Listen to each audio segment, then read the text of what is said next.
कोकणातल्या आचरा गावातील जामडुल बेट म्हणजे एक स्वप्नवत ठिकाण.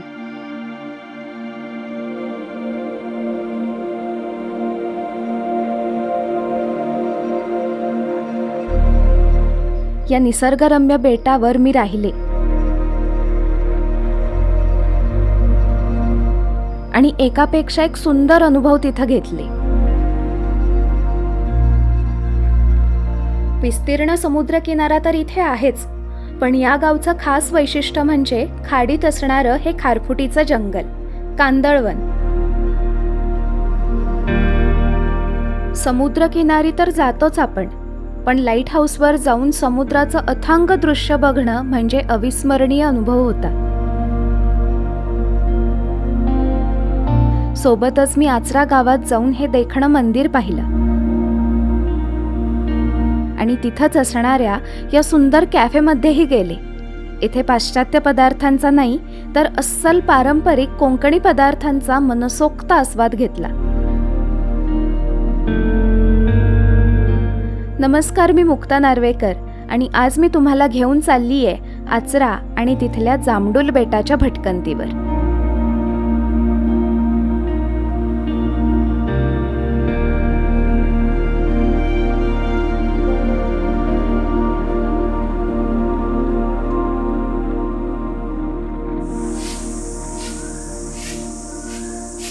मी आता फिरतीये जामडुल या बेटावरती. सुंदर सुंदर घरं आणि अशा छान छान वाटा इथे आहेत आणि पुष्कळ अशी नारळाची झाडं या बेटावरती आहेत. आणि आता सकाळचा प्रहर आहे तर वातावरण असं छान प्रसन्न आहे इथलं.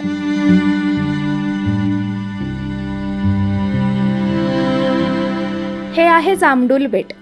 जाम म्हणजे घट्ट आणि डूल म्हणजे गोलाकार. खाडीमध्ये माती घट्ट बसून गोलाकार तयार झालेलं हे जामडुल बेट. हा एकमेव पूल या बेटाला जोडतो. बेटावर 60 ते 65 घर आहेत, पण घरांपेक्षा जास्त माडाची झाड आहेत.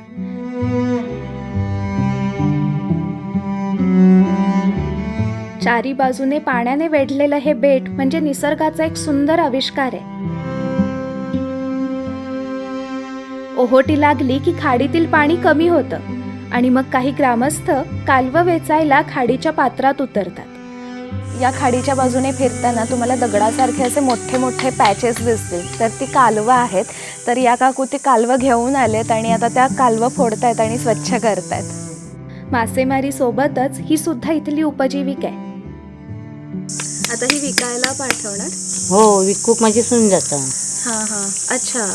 म्हणजे मुलगा काढून आणतो, तुम्ही स्वच्छ करता आणि मग सून विकायला विकू जातं. हां हां हां. या बेटावरच असणाऱ्या एका रिसॉर्टमध्ये मी राहिले होते. माझा मुक्काम जामडुल रिसॉर्टमध्ये आहे आणि बघू शकता की किती मोठा परिसर आहे इथला. मी आता छान अशी होडीत बसली आहे. पाठीमागे सुद्धा झोपाळे आहेत आणि खूप प्रशस्त असा परिसर आहे. आणि समोर तर अर्थात खाडी दिसत राहते आपल्याला. आता पाणी सुकलं आहे, पण एकदा पाणी भरलं ना तर खूप सुंदर नजारा दिसतो इथला.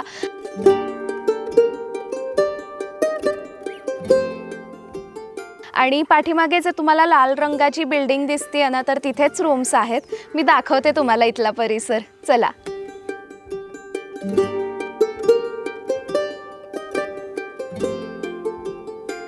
रिसॉर्टमध्ये अशा छान प्रशस्त रूम्स आहेत. AC, स्वच्छ वॉशरूम्स अशा सगळ्या सोयी इथे आहेत. वायफाय सुद्धा उपलब्ध आहे. इथल्या बाल्कनीत उभं राहिलं की खाडीचं सुंदर दृश्य दिसतं. तिसऱ्या मजल्यावरची ही ग्लास रूम तर मला विशेष आवडली. भरती लागली की रूम मधूनच खाडीचं निळशार पात्र दिसतं. रिसॉर्ट फॅमिली फ्रेंडली आहे, पेट फ्रेंडली आहे. आरामात निवांत वेळ इथं घालवता येतो. रिसॉर्टच्या आवारातही भरपूर माडाची झाड आहेत. फिरायला मस्त वाटतं इथे.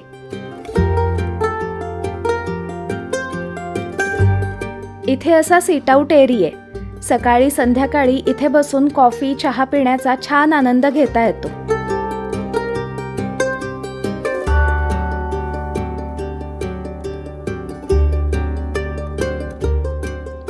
हा आहे इथला डायनिंग एरिया. तिथं पुस्तकं, इंडोर गेम्सही होते.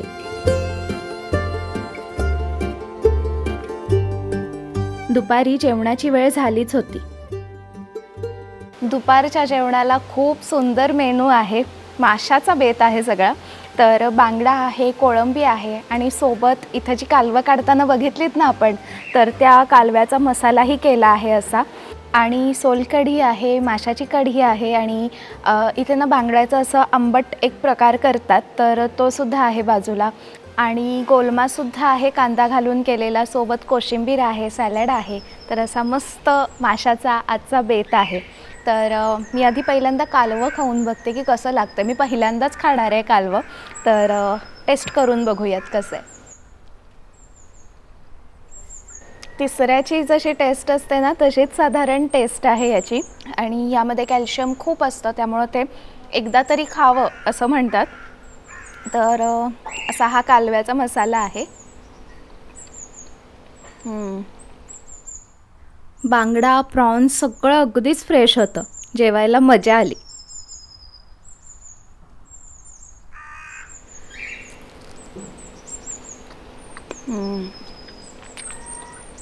सुरेख, एकदम फ्रेश आहे बांगडा. जेवण झाल्यावर विश्रांती घेतली आणि मग गेले बोट सफारीसाठी वाडेकर काकांकडे.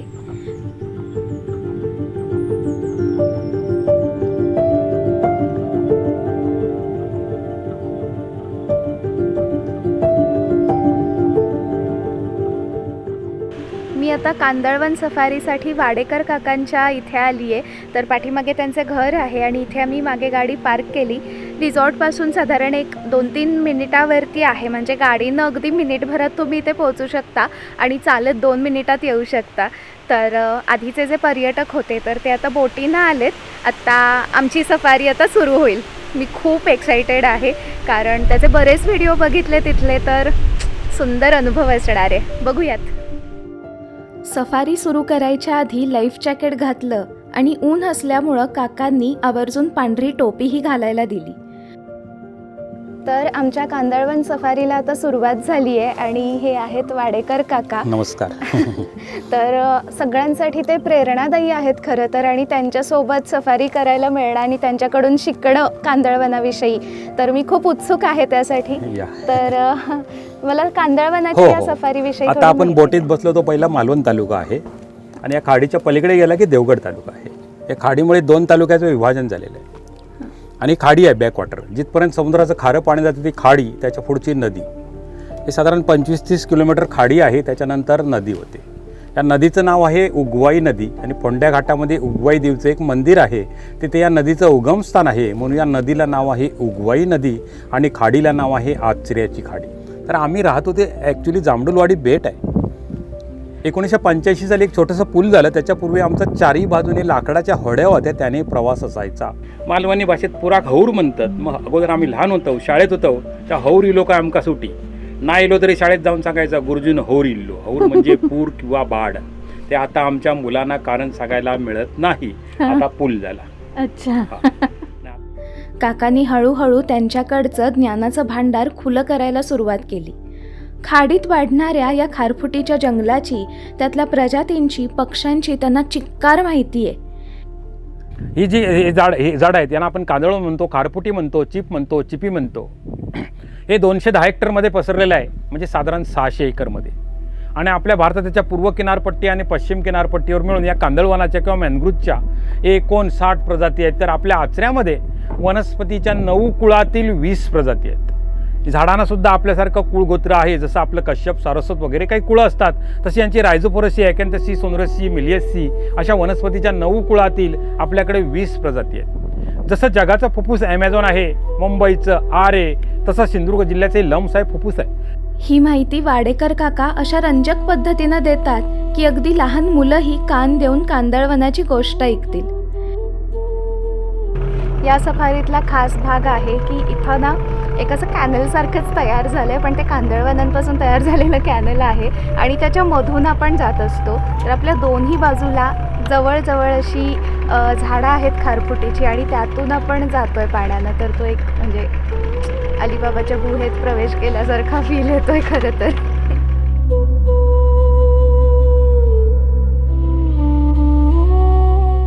दोन्ही बाजूला दाट दाट कांदळवन होतं आणि त्याच्यामधून आमची बोट संथपणे जात होती. एका वेगळ्याच दुनियेत आलोय असं वाटत होतं.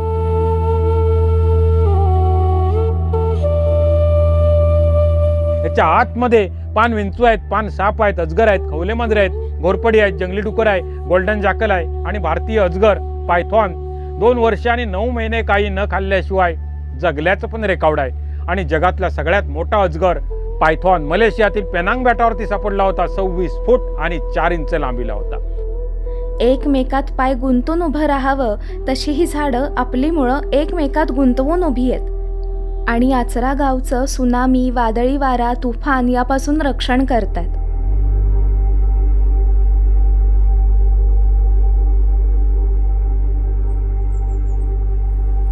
पुढे आम्हाला चिखलाचा एक मोकळा भाग दिसला. तिथे आम्ही कांदळाची बी लावण्यासाठी थांबलो. आता आपल्याकडे आहे, याला आपण कांदळ म्हणतो किंवा रायझोफोरा ॲपिक्लेटा. आणि ही बी आहे, शेंग.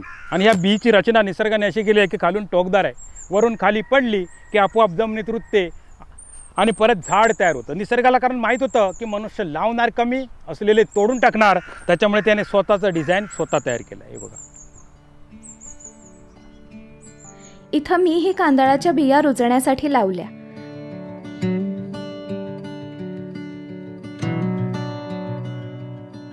काही रोपं इथं रुजून आलेली दिसत होती. तर इथे उतरून आम्ही छान त्या कांदळवनाच्या बिया रोवल्या. आता त्यापासून छान छान झाडं तयार होतील त्याची पुन्हा. तर खूप आनंदाची गोष्ट आहे ही माझ्यासाठी. आणि आता इथून आम्ही जाणार आहोत परत पुढच्या सफारीसाठी. कांदळवनात खाणं टिपायला अनेक पक्षी येतात. त्यांचंही सफारी करताना दर्शन होतं.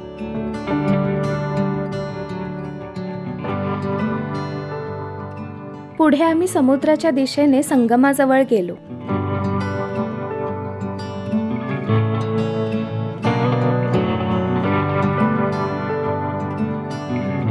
हा वाळू दिसतो तो आचरा बीच आहे. या बीचच्या कडेकडे आपण चालत गेलो तर आपल्याला मालवण, वेंगुर्ला, गोवा लागेल. या डोंगराच्या कडेकडे इकडच्या गेलो तर देवगड, रत्नागिरी, जयगड, मुंबईला गेला. आणि आपण स्टेट गेलो सरळच्या सरळ बोट घेऊन तर आपण पण कोलंबससारख्या एखाद्या राहिलेल्या देशाचा शोध लावू किंवा केप ऑफ गुड होपला वळसा मारून डायरेक्ट बर्मुडा ट्रायंगलला जाऊ शकू, अलास्का. पण आता आपल्याकडे इंधन कमी आहे आणि खाण्याचे पण पदार्थ नाही आहेत, त्याच्यामुळे मागं गेलं पाहिजे. आपण नेक्स्ट ट्रिप येऊ तेव्हा खाण्याचे पदार्थ, इंधन आणू आणि एक नवीन देश शोधून काढू. आणि त्या नवीन देशाच्या पहिल्या महिला पंतप्रधान तडफदार मुक्ता नार्वेकर यांना करू. समुद्राला टच करून या सफारीचा शेवट होतोय. आम्ही आता परत वाडेकर काकांच्या घराकडे चाललोय. आम्ही आता कांदळवनची सफारी करून आलो आणि इथे वाडेकर काकांकडे कायाकिंग सुद्धा करता येतं. तर कायाकिंग सुद्धा करणार आहोत आणि कायाकिंग करायला एक सुंदर स्पॉट आहे, तर त्या ठिकाणी मी जाणार आहे. चला.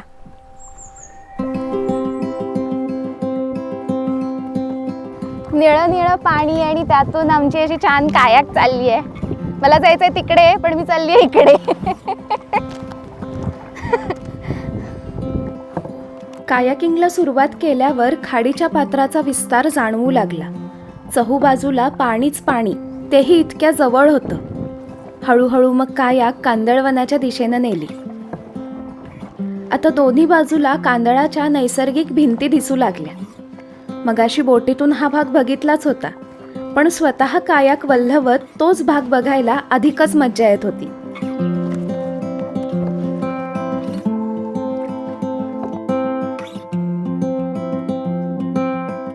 हो, इकडे जायचंय ना दादा?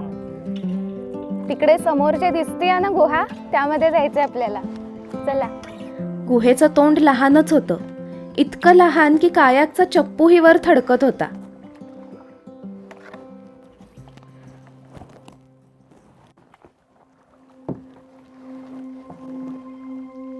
आतमध्ये प्रवेश केल्यावर मात्र खारफुटींनी तयार झालेली ही गुहा दिसली.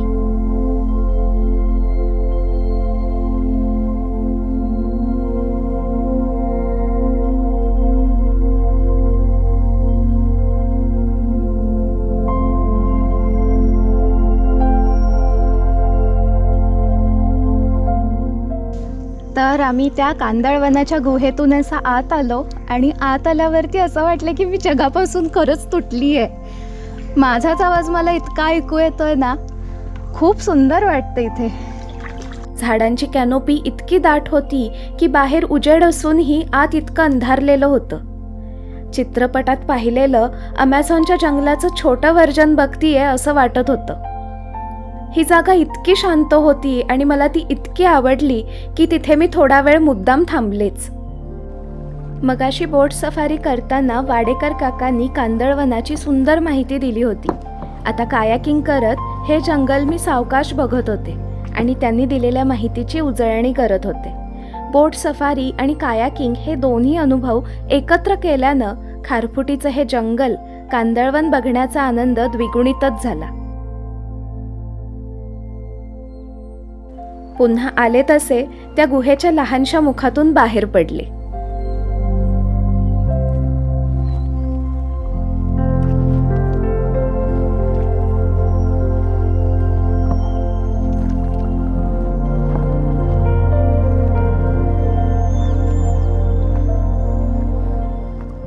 कायाकिंग करताना वेळ कसा गेला कळलंच नाही. दंडाचा मात्र व्यायाम जोरदार झाला.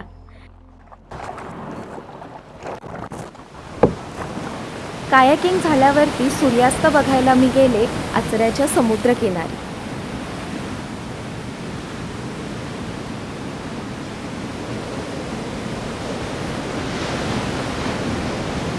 किनाऱ्यावर गेल्यावर पाहते तर लाटांचं नृत्यच सुरू होतं. थोडा उधाणलेला समुद्र.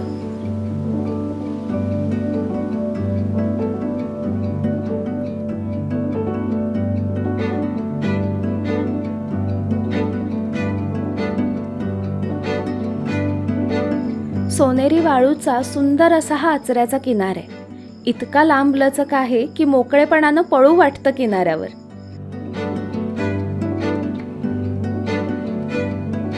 किनाऱ्यावरून उजवीकडे पाहिलं की टेकडीवर दीपगृह दिसतं. तिथे मी दुसऱ्या दिवशी जाणार होते. आता मात्र सूर्यास्त बघण्याचा आनंद घेतला.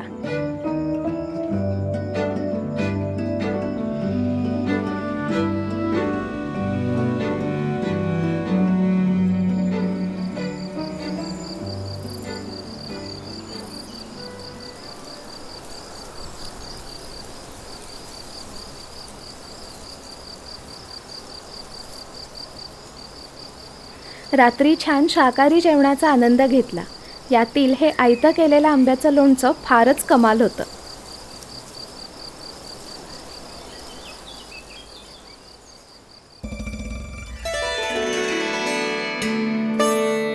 आचऱ्यातील दुसऱ्या दिवशीची सकाळ अत्यंत प्रसन्न झाली. आचरा गावावर कृपादृष्टी ठेवणाऱ्या श्री रामेश्वरांच्या मंदिरात गेले. छत्रपती शाहू महाराजांनी 1720 देव रामेश्वरास आचरा, मजरे गावडवाडी आणि बाग जामडूल असा प्रदेश इनाम दिला होता. देव रामेश्वर या संपूर्ण गावचे मालकच आहेत अशी माहिती मिळाली. मंदिराचे नावही इनामदार श्री देव रामेश्वर संस्थान असं आहे. मंदिरात प्रवेश करता क्षणी एका राजवाड्यात प्रवेश करतीये असंच वाटत होतं.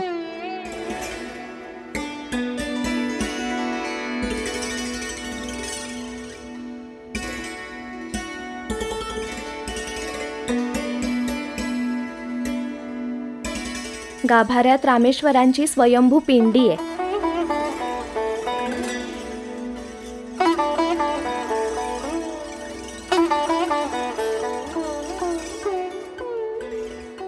समोर नंदी विराजमान आहे.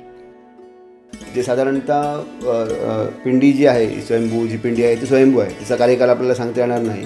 ती अनादिकालापासून या ठिकाणी आहे. तर त्याच्यानंतर जो आपलं मुख्य जे गर्भगृह आपण बघतो आहोत ते काळ्या दगडामध्ये जे केलेलं आहे, ते काळ्या दगडामधील काम जवळपास त्याचा हे इथे शिलालेख आहे त्याच्यावरनं ते 1584 झाल्याचं आपल्याला समजतं.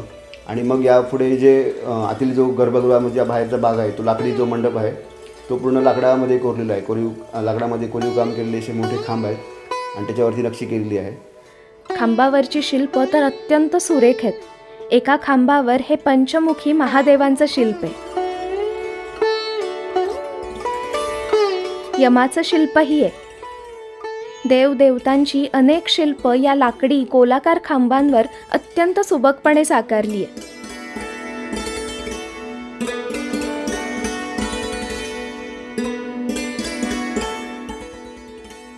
तिथे देवांचे हे तरंगही होते. रामेश्वरांचं मनोभावे दर्शन घेतलं. मंदिराच्या प्रांगणात असणाऱ्या दीपमाळाही वैशिष्ट्यपूर्ण आहेत.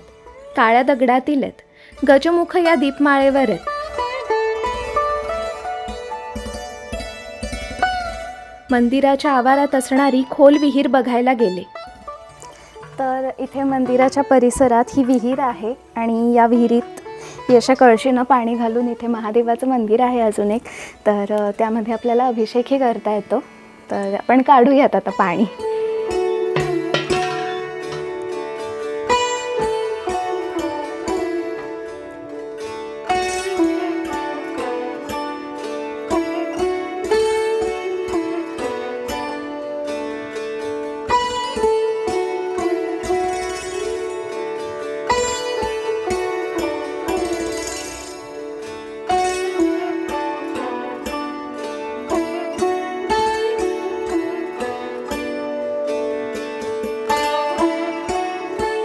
कळशीभर पाणी घेऊन तिथल्याच बाजूच्या ठाणेश्वर मंदिरात गेले आणि पाण्याने अभिषेक केला.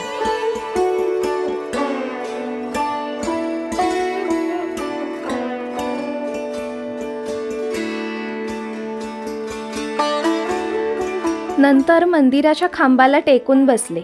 पक्ष्यांची किलबिल, ओम नमः शिवायची धून यानं तिथलं वातावरण अगदी मंगलमय झालं होतं.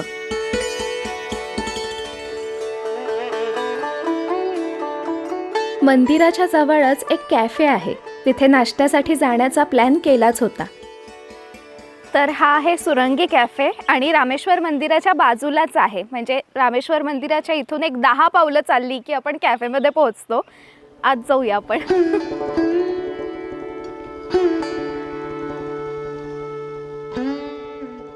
कॅफेमध्ये आल्या आल्याच इथलं एस्थेटिक बघून असं इतकं भारी वाटतं ना. खूप सुंदर केलं आहे आणि खूप कमी म्हणजे अतिशय नगण्य प्लास्टिक वापरलेलं आहे. बाकी सगळं नारळाच्या झावळ्यांपासूनच तयार केलेलं आहे. त्यांनी साकारलेलं आहे आणि शेणानं सारवलेली जमीन आहे. लाकडी टेबल आहेत. असं सगळं आहे. त्यामुळं खूप मस्त वाटतं इथे आल्या आल्या. तिथल्या आराम खुर्चीत बसल्यावर निवांतच झाले मी. सुरंगी कॅफेमध्ये पिझ्झा, बर्गर किंवा वडापाव, मिसळपाव असे पदार्थ नाहीत, तर पारंपरिक पद्धतीने केलेले ताजे ताजे शाकाहारी कोकणी पदार्थ केळीच्या पानावर वाढले जातात. थोड्याच वेळात केळीच्या पानातून नाश्ता आलाच. नाश्त्याला घावणे तर आहेतच. सोबत मोदक आहे, गोड आणि तिखट आप्पे आहेत, तांदळाच्या पिठाचे आणि नाचणीच्या पिठाच्या शिरवाळ्यासुद्धा आहेत आणि सोबत रससुद्धा आहे. तर असा मस्त नाश्त्याला इथे मेनू असतो. तर खूप सुंदर आहे. आपण एक आता टेस्ट करूयात. आधी मी खाल्ले तिखट आप्पे. रव्याचे आणि भाज्यांचे मिश्रण असलेले हे आप्पे अगदी खरपूस भाजले होते. खोबऱ्याच्या चटणीसोबत सुरेख लागत होते. गोड आप्पेही विशेष होते चवीला. त्यानंतर खाल्ले रस शिरवाळे. तांदळाचे शिरवाळे तर होतेच, सोबत नाचणीचेही होते. 2-4 पळीभर रस त्यावर घातला. ते भिजवले छान आणि पहिला घास खाल्ला.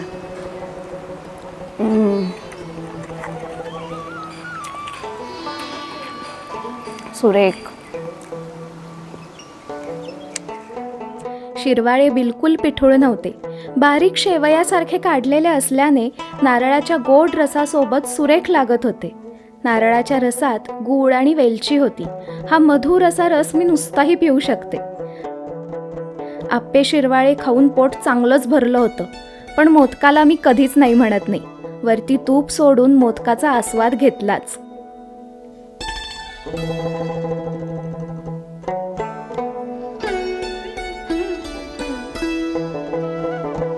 नाश्ता झाल्यावर पाहते तर दुपारच्या जेवणासाठी स्त्रिया फणस सोलत होत्या. तर आज जेवायला ही फणसाची भाजी आहे. नुकताच झाडावरून हा फणस काढलाय. हा भाजीचा फणस आहे आणि आता एक फणस सोलायला घेतलाय.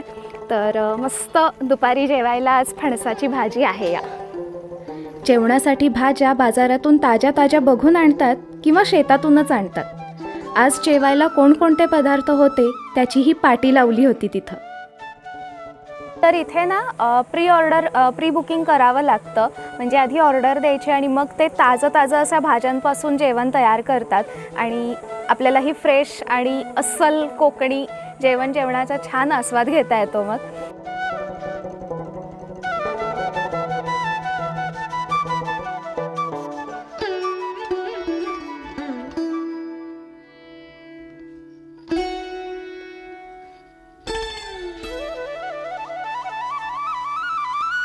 तर असं हे भरगच्च ताट आहे जेवणाचं. तर जेवायला काय काय आहे ते मी सांगते. आमरस आहे, त्यासोबत पुरी आहे, तांदळाची खीर आहे आणि ही जी आहे ना तर ती कैरीची कढी आहे.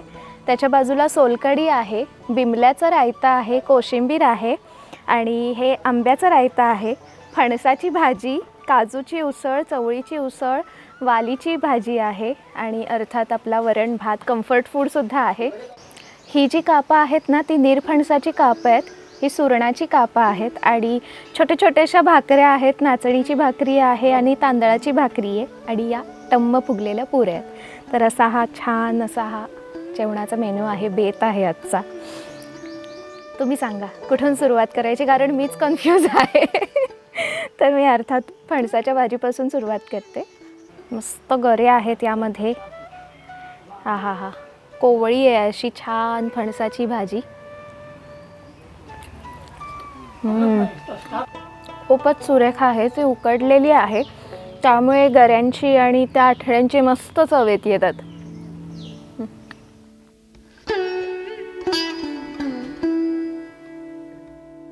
उन्हाळा अपूर्ण आहे याशिवाय आणि खूप सुरेख आहे. असा घट्ट आहे आमरस आणि फक्त आंब्याची चव येते, त्यामध्ये दूध नाही आणि असं गोडासाठी पण असं फार काही घातलेलं बहुतेक नाहीच घातलेलं, कारण फक्त अशी आंब्याच्या रसाची ती चव येते गराची मस्त. हे बिमल्याचं रायता आहे, हे खाण्याची मला खूप उत्सुकता होती.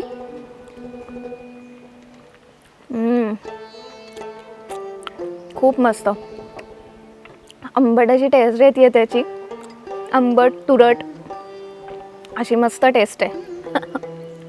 अजून एका पदार्थाची मला उत्सुकता होती ती म्हणजे ही कैरीची कढी.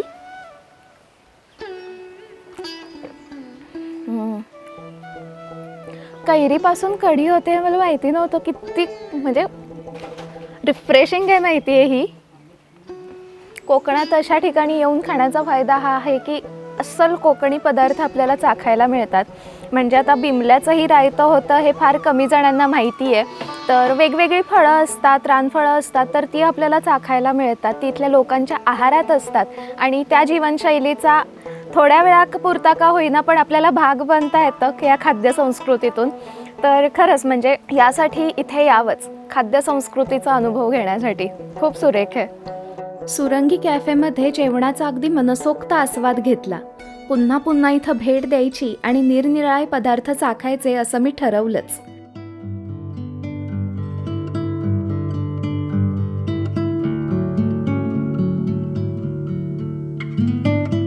आम्ही आता परत वाडेकर काकांकडे आलो आहोत आणि आजचा प्लॅन असा आहे की समोरच्या टेकडीवरती लाईट हाऊस आहे, तर ते लाईट हाऊस बघायला जाणार आहोत आणि तिथून सूर्यास्त दिसतोय का ते सुद्धा बघणार आहोत. आणि भारी गोष्ट म्हणजे इथे मला सबस्क्रायबरसुद्धा भेटले, तर त्यांच्यासोबत तो लाईट हाऊसचा मी ट्रेक करणार आहे. सो डबल मजा येणार आहे. आपण निघूयात. तुम्ही कुठून आला सगळे? कोल्हापूर. अच्छा, गाववालेच आहेत. आणि आडनाव काय आपलं? माझं मगदूम. हा, तर मगदूम आणि घोरपडे कुटुंबासोबत आजचा ट्रेक होणार आहे आणि आम्ही आता सगळेजण चाललोय. अक्षय दादा आम्हाला लाईट हाऊसकडे घेऊन जाणार होता.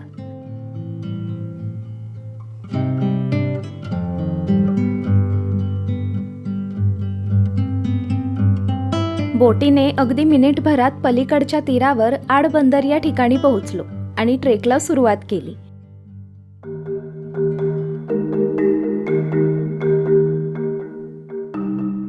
सुरुवातीला अशी थोडी खडी चढण आहे, जांभ्याची पायवाट आहे.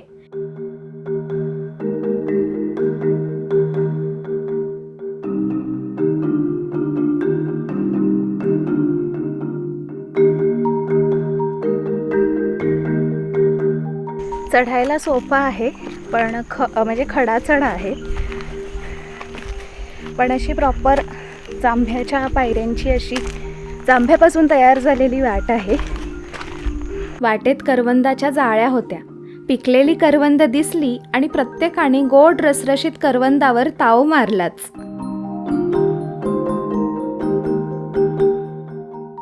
दहा मिनिटे या वाटेने चढल्यावर पुढे कातळच लागला. तिथून साधारण 15 ते 20 मिनिटात आम्ही लाईट हाऊस जवळ पोहोचलो.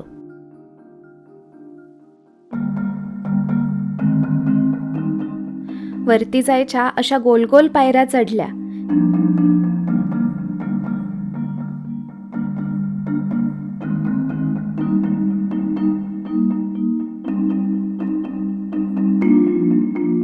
शिडी चढून वर आलो आणि सगळेच जण समोर दिसणारे दृश्य पाहून थबकलेच. काय कमाल दिसतंय.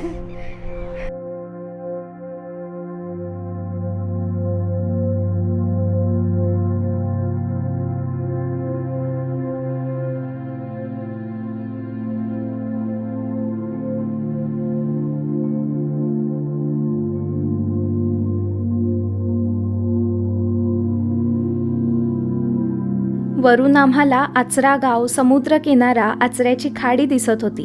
हिरवाई, निळाई, वाळूची सोनेरी झाक अशा निसर्गाच्या रंगीत छटा दिसत होत्या.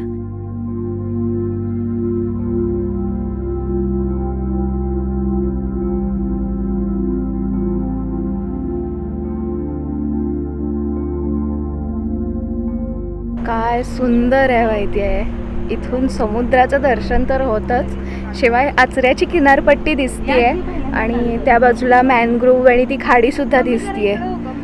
खूप सुरेख. आता दीपगृह अत्याधुनिक झालेत. इथला दिवा सोलार पॅनलवरती चालतो. वारा तर असा जबरदस्त सुटला होता. समुद्रात एक बोट दिसली. लाटांवर अक्षरशः स्वार झाली होती ती. लाईट हाऊस पाहून खाली उतरले आणि कड्यावर गेले. तिथे जाऊन सूर्यास्त बघितला छान.